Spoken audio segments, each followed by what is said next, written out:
Assalamualaikum warahmatullahi wabarakatuh. Selamat malam teman-teman. Di sini Waalaikumsalam saya warahmatullahi Enta Fadila Nafisa, awardee LPDP tahun 2019 batch kedua.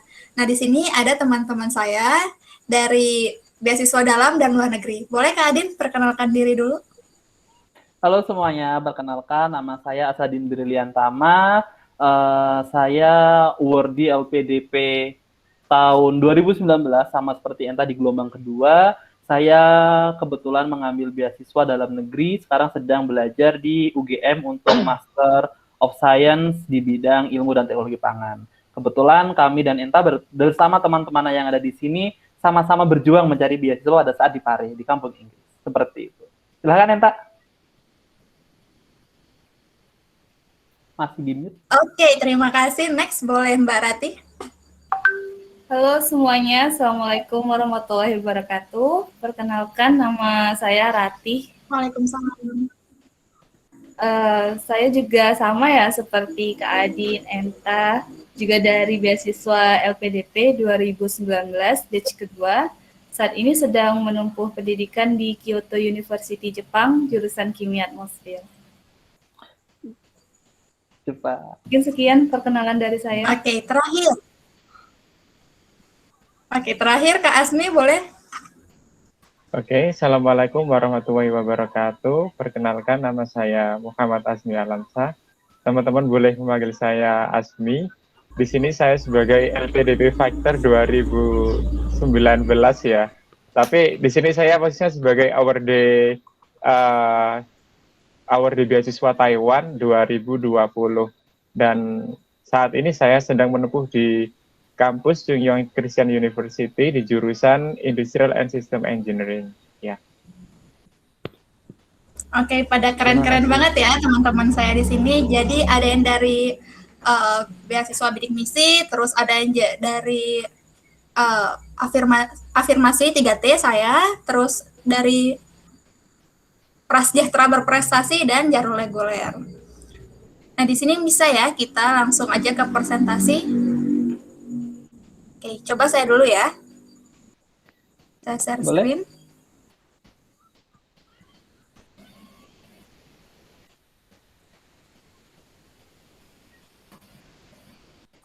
Sebelumnya menambahkan sebenarnya kita saling kenal karena kita membuat study group bersama ketika di Pare di kampung Inggris untuk persiapan LPDP. Jadi hampir setiap hari untuk persiapan LPDP ini kita bertemu. Begitu ya teman-teman.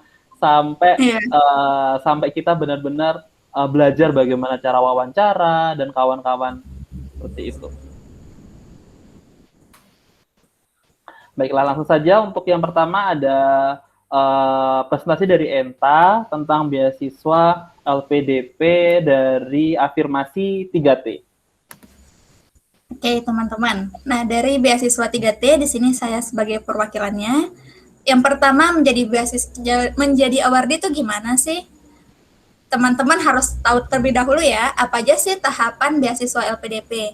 Pada tahun 2019, seleksinya terbagi menjadi 3. Yang pertama seleksi administrasi. Jadi nanti teman-teman mengumpulkan berkas sesuai yang diminta oleh LPDP. Selanjutnya jika lulus, teman-teman lanjut ke seleksi berbasis komputer. Nanti akan teman-teman menjawab semua pertanyaan seperti pengetahuan umum, matematika, verbal, non-verbal. Dan yang terakhir adalah seleksi substansi. Pada beasiswa LPDP 2021 ada 3 tahapan juga. Yang pertama seleksi administrasi, yang kedua seleksi substansi akademik dan kebangsaan, yang ketiga seleksi wawancara. Khusus di tahun ini nanti teman-teman seleksinya akan online. Jalur beasiswa LPDP 2019 umumnya kebagi menjadi 3 nih. Yang pertama ada beasiswa umum yang terdiri dari beasiswa reguler. Nah, ini jalurnya Kak Adin. Dokter spesialis, perguruan tinggi utama dunia, disertasi, dan kerjasama pendanaan. Yang kedua, beasiswa afirmasi. Ada daerah afirmasi. Nah, 3T masuk di sini. Yang kedua, dari afirmasi ini ada alumni bidik misi. Ini yang didaftar sama Kak Asmi. Yang ketiga, prasejahtera berprestasi. Ini yang didaftar sama Mbak Rati. Ada santri, ada prestasi olahraga internasional, prestasi seni internasional, penyandang disabilitas, dan Indonesia Timur. Yang ketiga ada targeted group. Jadi teman-teman yang dari dosen bisa mendaftar jalur sini, PNS, TNI, Polri, dan Olimpiade bidang saintek dan ekonomi. Oke, di sini judulnya masih 2019 ya. Sebenarnya ini yang 2021. Nah, beasiswa umum masih isinya reguler, perguruan tinggi utama dunia, dan co-funding. Nah, agak berbeda ya kalau kita bandingkan dengan beasiswa umum 2019. Ada 5, di sini ada 3. Beasiswa afirmasi, beasiswa berkebutuhan khusus, beasiswa daerah afirmasi 2021, ini beda lagi nanti list daerahnya. Yang ketiga ada beasiswa prasejahtera berprestasi. Yang ketiga beasiswa targeted, ini adalah beasiswa untuk PNS, TNI, Polri, beasiswa kewirausahaan tahun 2021. Nah, untuk jalur berikutnya misalnya santri, terus apalagi ya, dan misalnya dokter spesialis dan lain sebagainya, ini nanti bakal menyusul. Kalau dari daerah afirmasi sendiri, persyaratan umumnya hampir sama. Tapi yang membedakan pada tahun saya dan teman-teman yang kemarin, kita diminta surat keterangan sehat, surat bebas narkoba, dan surat bebas TBC. Surat bebas TBC khusus yang akan berangkat ke luar negeri. Tapi pada tahun ini tuh nggak diminta. Nah, pada poin keempat nih ada pendaftar yang telah menyelesaikan studi magister tidak diizinkan mendaftar pada program beasiswa magister lagi. Misalnya nanti udah dapat nih sarjana S3, berarti nggak boleh mendaftar untuk S3 lagi, teman-teman. Biar ngasih kesempatan ke teman-teman yang lainnya. Overall sama sih ininya, misalnya kayak ijazah, terus juga memilih program studi sesuai dengan yang ada di list LPDP, transkrip nilai, dan lain sebagainya sama. Nah, di sini di dokumennya, misalnya teman-teman buka di website LPDP, mendaftar, nah di situ teman-teman buka akun dulu. Lalu teman-teman mengisi biodata diri sendiri, online form. Selanjutnya unggahan dokumen kayak KTP, ijazah, terus transkrip nilai, sertifikat bahasa asing, LOA, surat pernyataan nanti udah ada di sana, tinggal teman-teman download dan taruh materai. Surat rekomendasi, surat izin mengikuti seleksi dari atasan, profil diri, personal statement, komitmen kembali. Ada nih sedikit perbedaan di daerah afirmasi. Tahun 2019 ada 19 daftar provinsi yang masuk ke daerah 3T menurut LPDP. Sementara tahun 2021 hanya ada 11 provinsi dan 96 kota. Khusus Nusa Tenggara, karena saya berasal dari Nusa Tenggara Barat, Nusa Tenggara Barat tahun ini cuma ada Kabupaten Lombok Utara. Nah, kalau saya ikut tahun ini tuh saya udah nggak masuk kategorinya afirmasi, teman-teman. Kalau 2 tahun lalu, 2019, ini masih banyak, masih lengkap nih. Ada Sumbawa, ada Bima, ada Dompu, ada Lombok. Persyaratan khususnya nih sama masih ya, menamatkan pendidikan dasar, terus surat pernyataan. Ada poin khusus di sini di tahun 2021, pendaftar bertempat tinggal di asal daerah afirmasi. Berarti dia harus stay dulu di daerahnya. Untuk umur juga ada perbedaan ya. Tahun 2019 batas usia untuk S2 itu 40 tahun, sementara pada tahun 2021 dia membutuhkan umur 42 tahun. Jadi lumayan ya rentang umurnya. Doktoral 45 tahun di tahun 2019, dan di 2021 umurnya untuk doktoral adalah 47 tahun. IPK diturunin dikit nih. Sebelumnya magister 2,75, sekarang menjadi 2,5. Sementara doktoral tetap sama, 3 dari IP 4.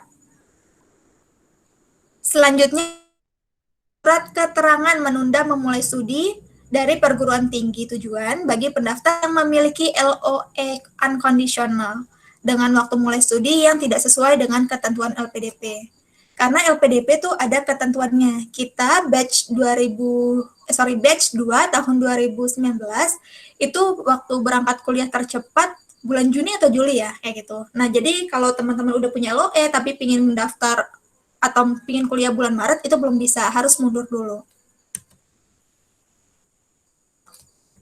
Oke, next. Kalau bahasa Inggrisnya, oke, bahasa Inggrisnya masih sama ya, rata-rata untuk dalam negeri dia cuma diminta 400 TOEFL, luar negeri 450. Nah, di sini nih ada poin, magister luar negeri asal Papua. Jadi kalau asal Papua juga direndahkan sedikit. Nah, tahun 2019 kan ada beasiswa daerah 3T, terus ada beasiswa Indonesia Timur. Nah, sekarang tuh lebih dikompakkan, jadi teman-teman baik dari Indonesia bagian timur atau daerah 3T bisa langsung melihat satu buklet aja, terus bisa mendaftar dari satu aja. Jadi cukup memilih daerah afirmasi. Berkas-berkas lainnya, proposal studi ya, untuk magister dan doktoral. Jadi teman-teman harus justifikasi rasional pemilihan bidang studi, kenapa memilih universitas tersebut, kenapa memilih jurusan tersebut, terus kenapa area disiplin itu dipilih. Dan apa sih relevansinya terhadap kebutuhan institusi atau terhadap pembangunan nasional di Indonesia maupun di daerah afirmasi teman-teman. Selanjutnya ada rencana studi untuk program master. Jadi teman-teman jelasin nih, nanti pas studi mau kuliah apa aja sih, di semester ini mau ngambil berapa SKS, mata kuliahnya apa aja, begitu sampai keluar. Terus teman-teman juga ngejelasin mau ambil ekstrakurikuler apa atau ikut deskripsi juga tentang topik yang akan ditulis pada disertasinya teman-teman. Oke, untuk tahun 2021, dia teman-teman harus membuat komitmen kembali ke Indonesia dan rencana kontribusi di Indonesia pasca studi. Di sini sebanyak 1.500 sampai 1.000 kata. Yang berisikan deskripsi diri, deskripsi masalah urgent dan solusi penyelesaiannya, deskripsi pentingnya ilmu yang teman-teman ambil ini dan bagaimana ilmu ini nanti berkontribusi dalam pembangunan nasional dan menyelesaikan permasalahan yang sudah ada. Yang keempat, mendeskripsikan mimpi tentang Indonesia masa depan. Yang kelima, mendeskripsikan peran apa sih yang teman-teman nanti lakukan di Indonesia. Dan yang terakhir, deskripsikan cara mewujudkan mimpi tersebut. Overall, hampir sama sih di sini. Karena secara nggak langsung nanti di proposal studi kan kita ngejelasin juga ya, kita mau jadi apa sih setelah selesai mengenyam pendidikan tersebut dan apa yang akan kita lakukan untuk Indonesia. Cuman di sini tuh lebih tertata, langsung dikasih apa aja yang harus teman-teman tuliskan selama 1.000 sampai 2.000 kata. Baik 2019 ataupun 2021, teman-teman untuk yang jalur doktoral harus menulis proposal penelitian. Judul penelitiannya apa, latar belakang, perumusan permasalahan, pertanyaan atau tujuan penelitian, kelogisan, metode dan desain, signifikansi dan manfaat, atau manfaat, kesimpulan dan saran, serta daftar pustaka. Kalau teman-teman membuka website akan seperti ini tulisannya. Selamat, Anda telah lulus seleksi administrasi. Kalau Oke.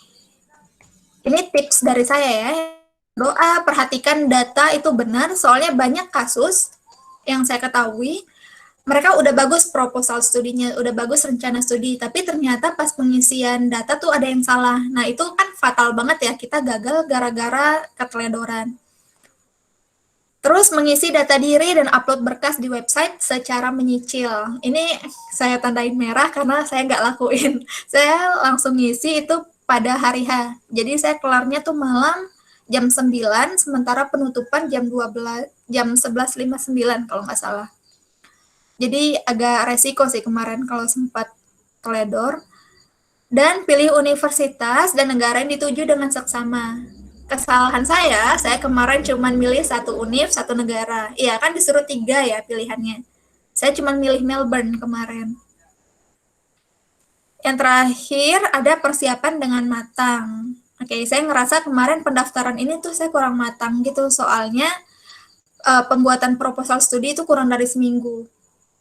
Jadi kayak saya kayak nggak pede gitu loh kalau ada yang minta-minta proposal studinya atau rencana studi. Soalnya saya masih ngerasa itu kurang dari sempurna. Kalau udah lulus, nanti teman-teman bisa langsung ke seleksi berbasis komputer. Pada tahun 2019, ini secara singkat aja ya, Ada verbal, ada numerik, dan tes penalaran. Ini tes potensi akademik. Nilai maksimalnya itu 300, terus ada juga soft kompetensi untuk menilai kepribadian teman-teman, dan essay on the spot. Kalau teman-teman memilih universitas dalam negeri, permasalahannya nanti di essay ini adalah bahasa Indonesia dan dijawab dalam bahasa Indonesia. Tapi jika teman-teman memilih universitas luar negeri, misalnya Amerika, berarti nanti soalnya dalam bahasa Inggris dan dijawab dalam bahasa Inggris, sekitar 250 kata. Kalau lulus nanti seperti ini, selamat. Oke. Tapi enaknya untuk berbasis komputer ini nih, teman-teman belum pengumuman official keluar, teman-teman tuh bisa menebak sebenarnya teman-teman lulus atau enggak.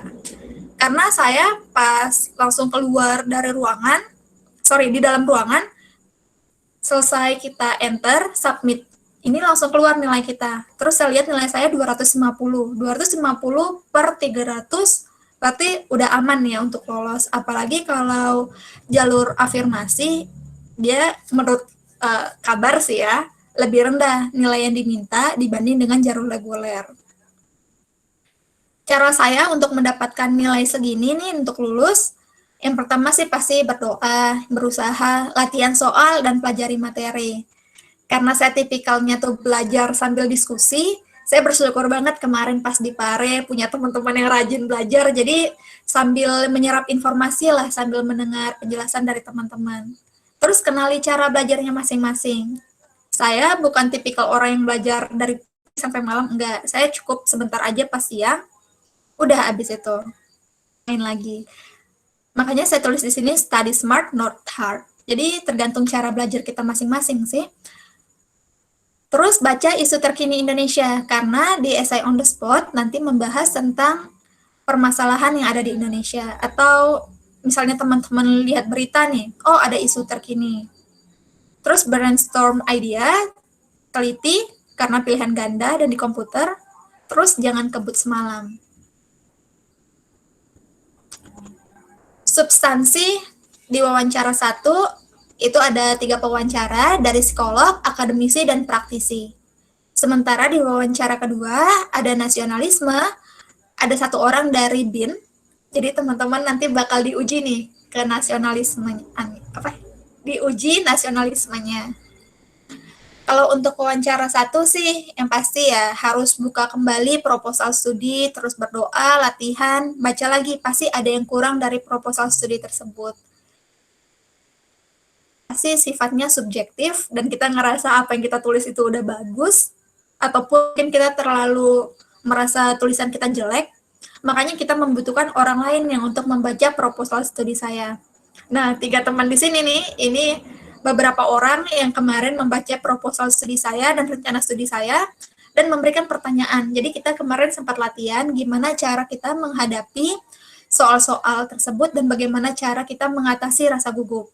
Salah satu caranya adalah dengan mempersiapkan diri mungkin.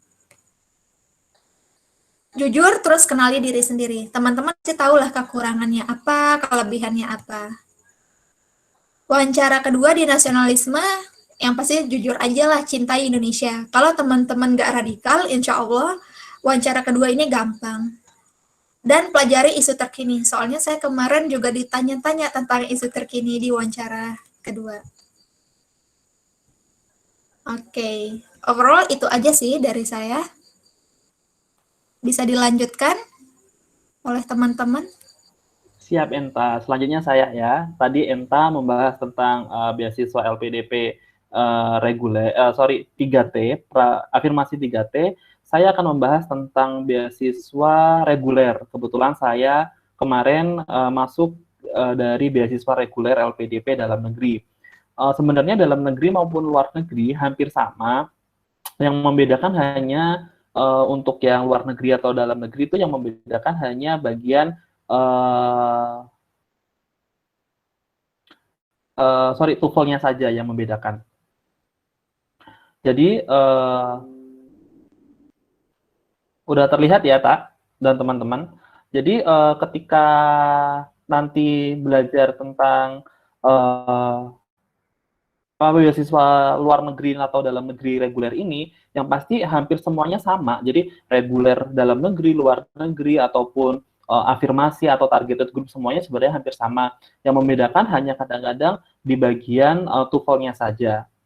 Nah, untuk yang lebih mendalam nanti ini sebenarnya beasiswanya dalam negeri, tapi tips dan triknya nanti akan untuk umum, jadi tidak hanya untuk reguler dalam negeri. Jadi nanti harap disimak bagaimana kira-kira tips dan triknya, seperti itu. Baik ya, langsung saja. Untuk semuanya, sebelum mulai pendaftaran registrasi di web LPDP, please make sure baca booklet. Booklet adalah kitab suci ketika kita mau masuk, mau daftar LPDP. Pahami bookletnya bagaimana, persyaratannya apa, semuanya ada di booklet.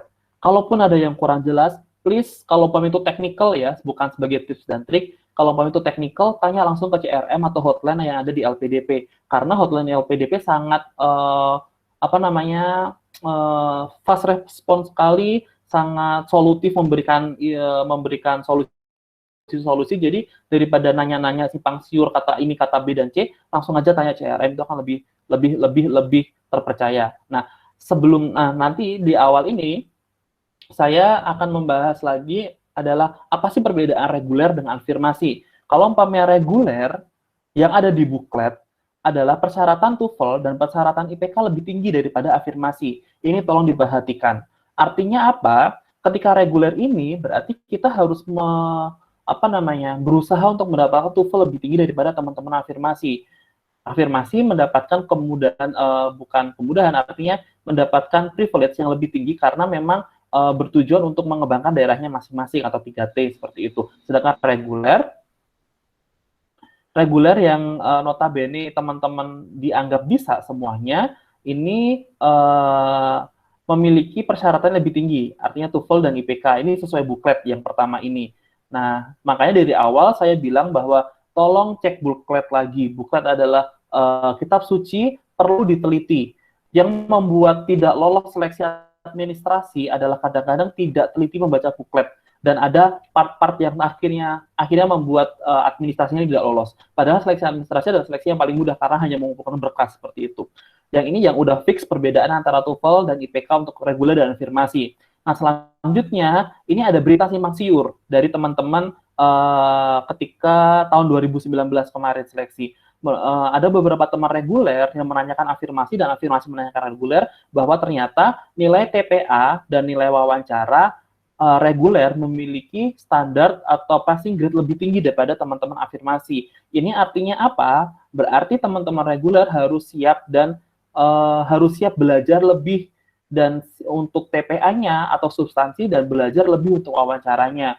Jangan disamakan dengan afirmasi seperti itu. Jadi dimohon dilihat juga bagaimana passing grade-nya dan bagaimana persaingan dari teman-teman reguler juga itu perlu diperhatikan seperti itu. Kalau zaman dulu tahun 2019 saya, Enta, Asmi, kemudian Mbak Ratih, kita sama-sama mengambil karena kita tinggal di dekat Jawa Timur, di Kediri, berarti kita ngambil substansi yang ada di Badan Kepegawaian BKN ada di Jawa Timur.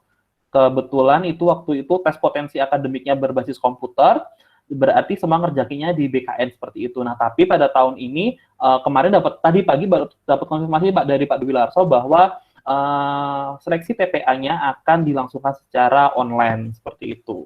Dan sekali lagi untuk tahap ini tolong pahami bookletnya dulu, baca dengan teliti, jangan ada yang tertinggal. Kalau perlu bikin checklist dan baca atau di stabilo dengan runtut dan teratur dan teliti seperti itu. Karena sekali lagi ketika administrasi yang menentukan lolos tidaknya adalah lengkap atau tidaknya. Ketika ada satu yang terlewat berarti sudah dinyatakan tidak lolos seperti itu. Pada dasarnya persyaratan LPDP tadi itu yang perbedaan antara reguler dengan afirmasi. Untuk persyaratan-persyaratan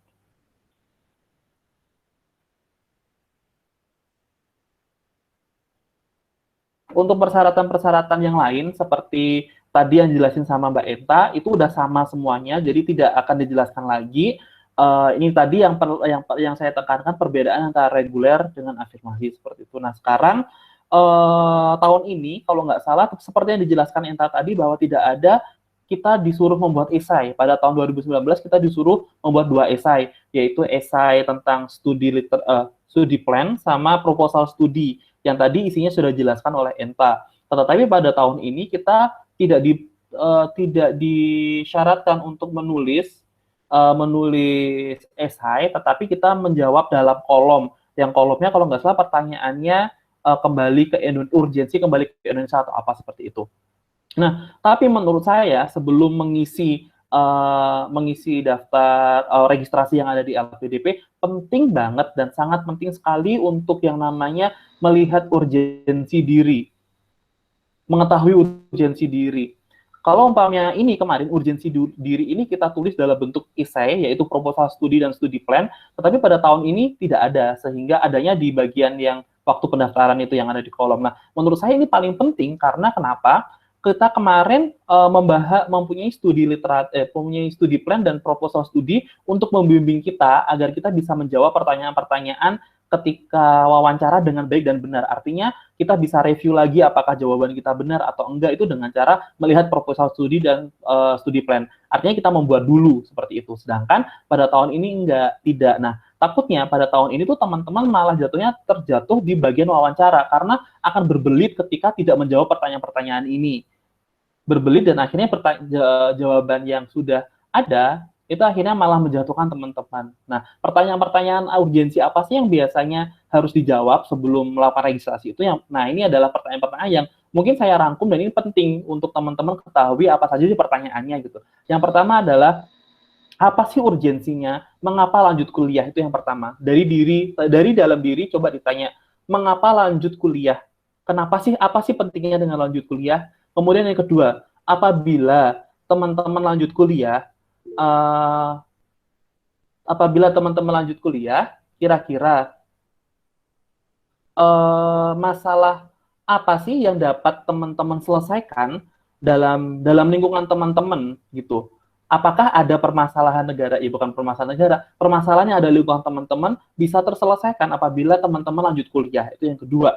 Yang ketiga, itu yang pertama itu urgensi di dalam diri ya. Jadi kayak motivasi kenapa harus ikut kuliah, ada case apa sih yang mau digali, seperti itu. Terus kenapa sih sampai harus kuliah, apakah pernah di UMKM, kemudian UMKM-nya mengalami masalah dan bisa hanya diselesaikan dengan cara ada teman-teman ini lanjut ke kuliah, seperti itu tuh permasalahan dalam diri. Nah, sekarang itu permasalahan kenapa memilih universitas dan kenapa memilih jurusan. Ini juga sangat penting sekali. Kenapa?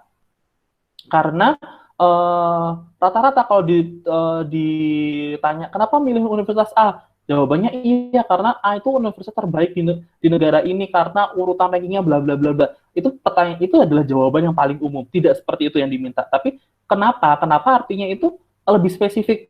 Ada siapa sih di universitas itu, ada studi apa yang membuat studi itu penting bagi Anda, atau ada mata kuliah apa yang Anda kejar, seperti itu. Jadi nggak macam-macam cuma universitas ini bagus, ini di luar negeri nih bisa sambil jalan-jalan, tidak seperti itu. Jadi harus ditanyakan kenapa memilih universitas tersebut. Kemudian kenapa memilih jurusan tersebut? Apabila cross jurusan, berarti kenapa harus cross jurusan? Apakah apabila setelah cross jurusan ini nantinya bisa mendongkrak karir atau menyelesaikan masalah-masalah yang mau Anda selesaikan, dan seperti apa itu juga harus diselesaikan. Nah, itu tentang kuliah. Terus selanjutnya adalah ketika lulus, ada 2 pertanyaan. Apa rencana setelah lulus, setelah Anda menyelesaikan studi, dan bagaimana Anda nanti mengabdi setelah lulus ke Indonesia? Karena di LPDP ada kita tanda tangan kontrak untuk dapat mengabdi di Indonesia. Nah, ini juga 2 pertanyaan juga yang penting. Jadi ada 3 penggolongan. Jadi yang pertama pertanyaan tentang diri sendiri, yaitu 2 pertanyaan di awal. Kemudian yang nomor 2 adalah pertanyaan tentang universitas dengan masalah studinya. Kemudian jurusan, kemudian universitasnya, kenapa memilih tersebut. Kemudian nomor 3 adalah setelah studinya mau seperti apa, mengabdinya seperti apa. Nah, ini harus benar-benar dijawab dulu. Jadi bikin aja jawaban. Kalau umpamanya itu, coba nanti tanya ke teman-teman apakah jawaban saya rasional, apa dapat diterima gitu. Soalnya kemarin itu yang jadi titik berat dalam wawancara adalah ini yang paling penting. Yang paling penting tuh ini. Jadi ketika kita dapat menjawab pertanyaan-pertanyaan ini dengan rasional, baik, dan benar, kemungkinan besar lolos tuh banyak sekali.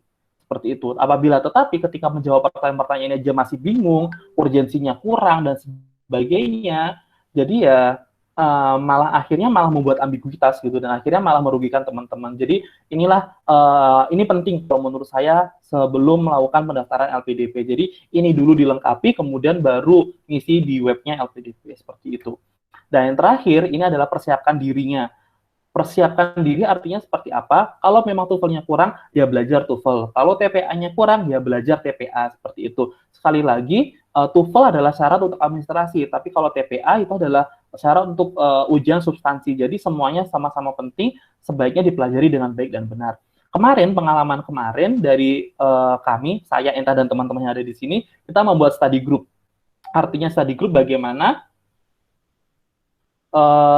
kebetulan kami ditemukan di grup Instagram, kemudian di grup Instagram mengerucut di daerah Surabaya, kemudian mengerucut lagi di daerah Pare. Nah, di Pare itu ternyata sama banyak teman-teman yang sedang berjuang untuk LPDP, jadi LPDP Fighter seperti itu. Jadi kita bertemu, kita diskusi, kita belajar bareng di grup pun kita belajar tentang TPA, ada soal susah kita breakdown satu-satu gitu, sampai kita memiliki ketika sudah selesai TPA, kalau nggak salah saya ingat, kita membuat satu grup untuk berlatih wawancara. Nah, di situ benar-benar hampir setiap hari kita bertemu untuk melatih wawancara kita, saling tukar pikiran, saling yang pertama sih belajar wawancara, bagaimana cara perkenalan yang baik dan benar dan singkat, bagaimana cara menjawab pertanyaan A, B, C, D, E, F, G, dan bagaimana pertanyaan itu menjadi rasional dan tidak seakan-akan melayang-layang dengan impian-impian, tapi secara rasional dan realistik dapat